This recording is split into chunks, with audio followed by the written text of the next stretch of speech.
My name's Ali Brown. I'm the development manager for libraries, so outreach manager. So I first saw Neil on Twitter probably about, I don't know, late 3 months, yeah. Yeah, saw him building a Lego model and that he was looking for a home for it. So yeah, just thought the library would be a great place. It's a lovely kind of way to bring different people in. We're going to have some, they're yet to be announced, so you'll get a little sneak preview, but we're going to be running some Lego related activities over the next few months. So we'll have Lego workshops for the little ones, but also for adults as well, just a kind of nice mindful activity to come in and just relax and yeah, bring out your inner child. We are going to have a Build a Swindon Landmark from Lego competition, which either people can do in the workshops or you can do from home and send in your photos, and we'll just have a big public gallery and everyone can see everyone's creativity. And we're also going to have views of the DMJ photography competition. So as you know, you can probably, wherever you are in Swindon, you can see the DMJ from lots of places. So we thought it'd be nice to kind of, as we've got Neil's DMJ, to use that as inspiration to see where people live and where they're kind of based and what their view of the DMJ looks like. So we'll be announcing that on our social media and various other things in the next day or so. So yeah, without further ado, I shall hand you over to Angela. Hello. Angela, in the house. Hi, so I'm Angela Atkinson, known also as Born Again Swindonian, so I write a blog about Swindon by that name, and I'm also the author of these 2 books and a couple of others, but these are the ones that feature the David Murray-John Tower on its front cover. Now, I was, apart from the railway village, I mean, obviously loving the railway village and thinking that's amazing is a given, right? That's put that to one side. So apart from that, I think the David Murray-John Tower has to be my favourite building in Swindon. I absolutely love it. I would say it's Swindon's answer to the Chrysler building. Now, I was hoping to have PowerPoint and bits of paper don't work in quite the same way, but this photograph of it, which possibly doesn't show it off to its best advantage, but I just really like it because it was taken by my friend's husband, and as you can see it's upside down because he's taken it through a puddle, and that's why there's a leaf floating about in front of it. So I just really like that view of it, and I have a printout of it, don't I, Joe? I mean, I've got it in my house. So the David Murray-John Tower, the architect responsible for this beautiful building was a chap called Douglas Stephen. Now, he's now dead, he's been dead quite a long time, but his name lives on in the Douglas Stephen Partnership. They're still a big thing in the architecture world. And I mean, if your response to that little nugget of information is Douglas who, then you're probably in good company. Back in 2004, with a chap called Jonathan Meads, who I think is still alive, but he's knocking on, so he might not be. But anyway, Jonathan Meads was an actor, essayist, broadcaster, and a writer about architecture. And he published an article in a building magazine entitled 5 Great Architects You've Never Heard Of. And in that, he writes about a number of architects, including Douglas Stephen, on why they're so good, and also why they're neglected, why they're not as well known as, for instance, Norman Foster. And as you know, we've got a Norman Foster building in Swindon, the Spectrum building. Interestingly, on the topic of Norman Foster, there was a documentary about him last night on Sky Arts, and he did reference the other Norman Foster building that was in Swindon that got demolished. The Reliance Controls building. Moving on, and he says, he talks about this building called the Mount. Now, this is also by Douglas Stephen, and that's still around. That's in London. That was built in the 60s, and that's very firmly a modernist building. I don't think we've actually got any modernist buildings in Swindon. That was very much the 60s, late 50s and 60s, that period. And it was all about form and function, and lots of concrete and flowing curves and that kind of thing.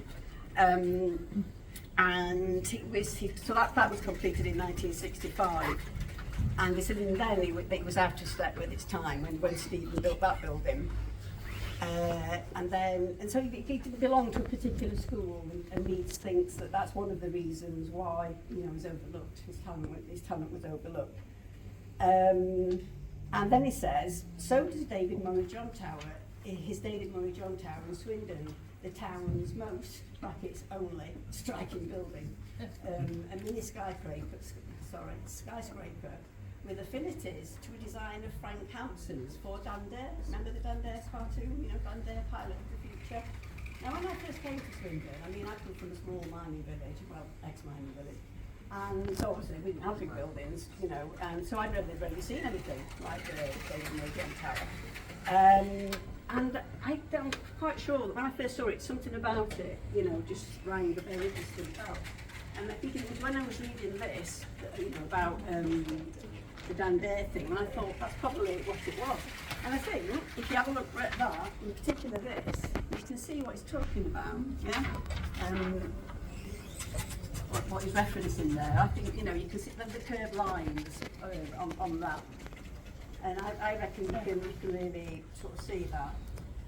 And then the other thing that Jonathan Meads has to say about it is that, and this, you know, even if you don't like the building, you've got to love this.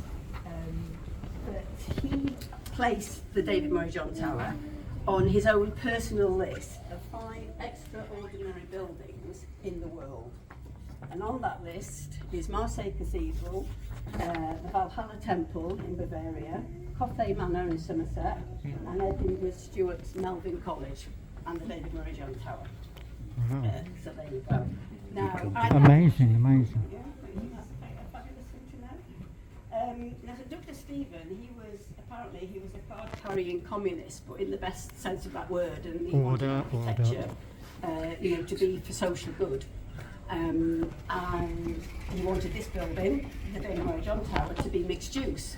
Now how successful that's been, I don't know. I mean, people, because I think the office things are all empty now. Half of it's empty. But it hasn't been a mix of residential, hasn't it, and office and retail. So, you know, those lofty aims have possibly not entirely come to fruition.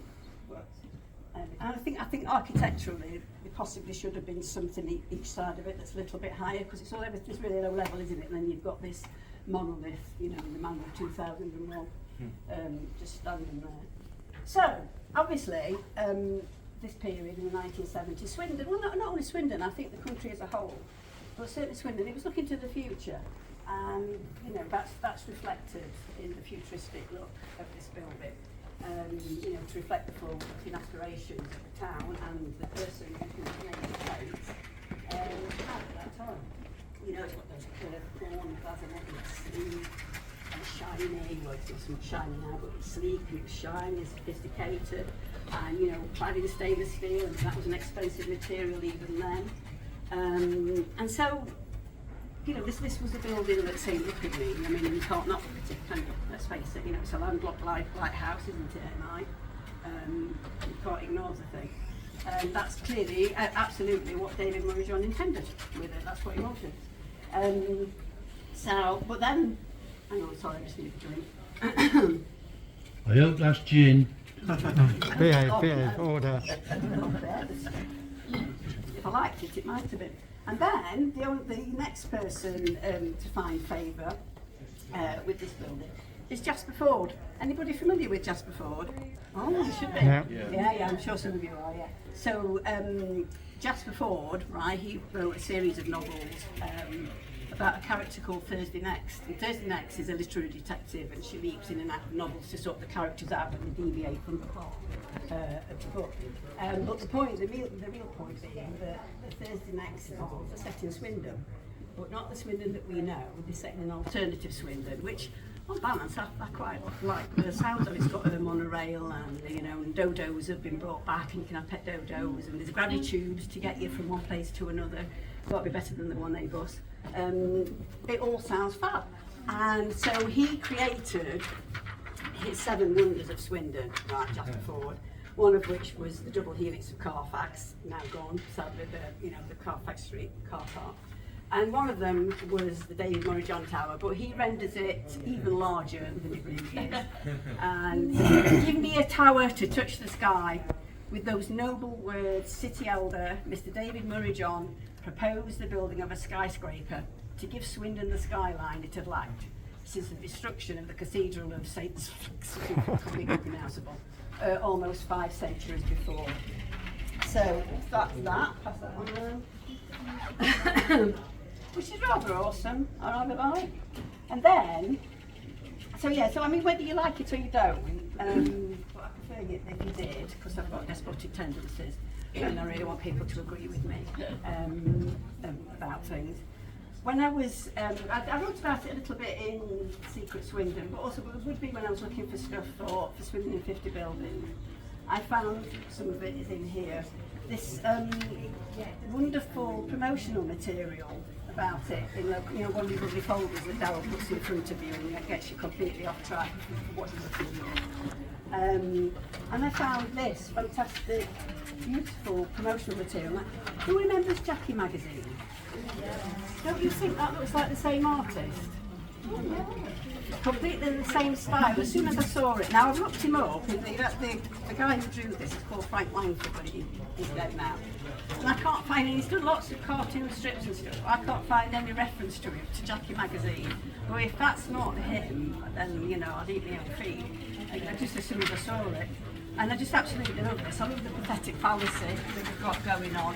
So the idea of this was to promote the David Murray John Tower for business people. So instead of, if you've got people coming to Swindon on business, instead of using a hotel, to have a service office in the David Murray John Tower. And so it's like a speech bubble. A company apartment in the David Murray John building is the answer. Like that one is sort of like that.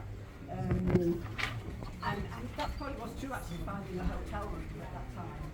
No problem. And so this, when it's describing it, the thing says, designed for stylish living. And it says, full central heating, a waste disposal unit, one of the most sophisticated security systems in Europe, a fully fitted kitchen, modern bathroom, and all-round aluminium windows. Wow. And it goes on to wax lyrical about the restful tinted glass, your own balcony, commanding views of the town and the countryside, which are spectacular, a private entrance hall, and 2, not 1, but 2 high-speed lifts. I mean, how can you resist? And then there's some wonderful pictures of amazing 1970s decor inside this, the model service flat, which I just love that. I really do. And that's sort of what about it. It's just an extract from a talk about 5 buildings.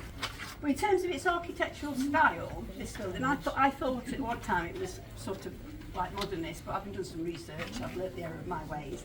And what it actually is, it's the high-tech architectural style, which of course, so is the Spectrum building, so is the Link Centre, the Motorola building, I guess as well, rather than postmodern. I think postmodern, the crumpled horn, that will be postmodern, I think. So it's a high-tech building. So I tweeted somebody, a tweet account called Modernism in Metroland, Modernism in Metroland, and he said, it says DSP, Douglas Stephen, they were pretty hardcore modernists in the 60s, but they moved with the times in the 70s, going more high-tech and POMO, which is short for postmodern, both of which can be seen here. So that's it really, that's all I've got to say, a few little nuggets about the David Murray John Tower. So in conclusion, all I'll say is, obviously everybody's got different tastes in architecture.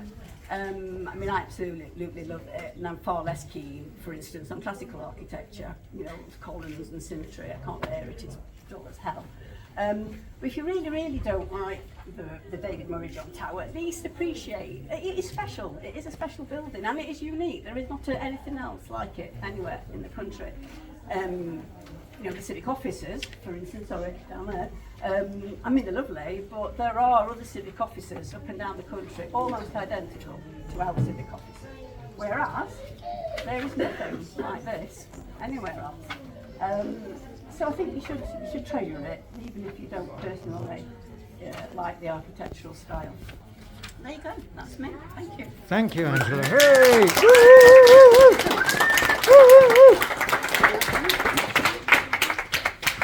Thank you, Angela. Oh.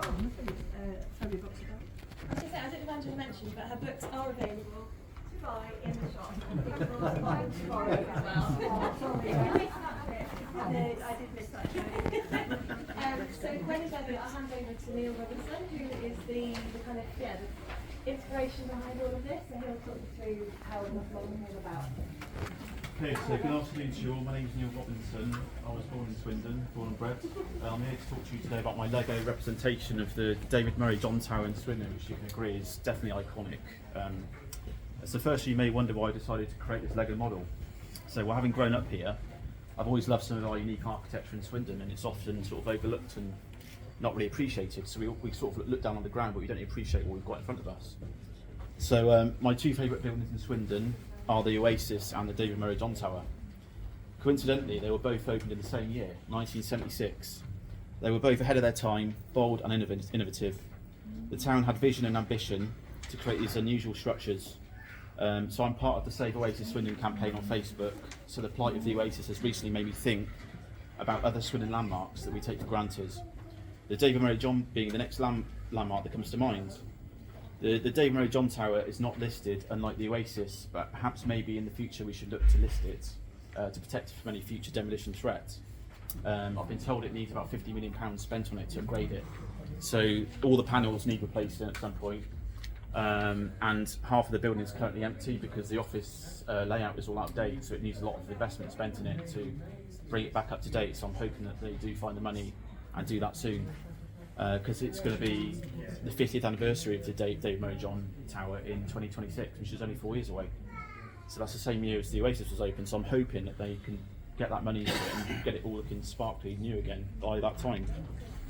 So as Angela mentioned, the David Murray John Tower is half residential on the top floors and the office on the lower 10 floors, so there's 20 floors in total. It's rare to find this type of tower in the UK.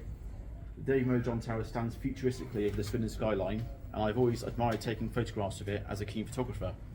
It stands as a symbol of Swindon, but also serves as a reference point as you travel in and out of the town. So what I like about it is, say if you're coming into Swindon from, say, Gorse Hill or that area, you're looking at a different angle, but then when you're coming down the M4 from Bristol, you see it on another different angle. So every way you look at it, it looks different, and I think that's cool. And so you come down to Bristol and I'm back in Swindon now, and I'm a pilot in my spare time as well, so I was literally flying over Swindon on Sunday, and even from the air it looks great, it stands out, and it's just a really strong symbol of Swindon, so that's why I really like it.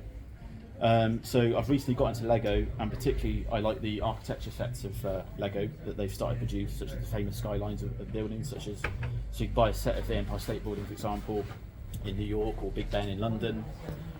So with the Oasis in the news recently, I thought it'd be cool to replicate another Swindon landmark, the David Murray John. Like I said, there's some free software which you can download. It's called Lego Studio, and you can design Lego structures on this software. And once you've made it, you press submit, and it tells you what bricks you need to buy to make that model, which I think is really cool. And it's free software you can download, so give it a try. And it also gives you the link to buy them. So what I did was I got a picture of the David Murray John Tower on Google, and I moved the window on the computer next to my software, and I literally counted the number of windows and balconies that the David Murray John Tower had. So my model is an exact replication of the David Murray John Tower. Literally every floor and every window has got the same amount of numbers. It took me a long time to do. So I counted all the floors, balconies and rows of Lego it would take to form the base and facade. So I started to build some of the tower on Lego Studio before it said that half of the bricks required had been discontinued. So so it's sod law. So this type of colour that Lego produced is a greyish, I can't remember the name of it, light greyish colour I think it is, and they've stopped making this Lego now because it was part of the Star Wars set they no longer make. So I kicked myself, so I built the model online, but to build it I had to buy the parts, and these bricks came from 5 different countries all around the world, and it cost me a lot of money to make, but I was committed at that point, so I spent all that time counting all the windows, designing it, and I thought, do you know what, I'm supposed to just pay for it now, because I'm not going to design it over again. So I paid for it, built it. It was painstaking, and I used a darker grey to replicate the balconies and the windows and the curved pieces from the rounded edges of the building. So I was quite excited about building it because I could render a 3D version to show me what the finished version would look like beforehand. So when I completed the first design, I realised that I'd forgotten to put all the inner balconies on. So when I built it at first online, I thought to myself, why does it look so odd? So you can see that was my first draft of it, and I completely missed off all the mountains in the middle. And then I thought, oh no, so I had to sort of redesign it again on the software. But the good part about the software is obviously it doesn't cost me any money, so I can just alter the design online without paying extra money. So there it is with the mountains in the middle. So that's how I overcome that sort of challenge.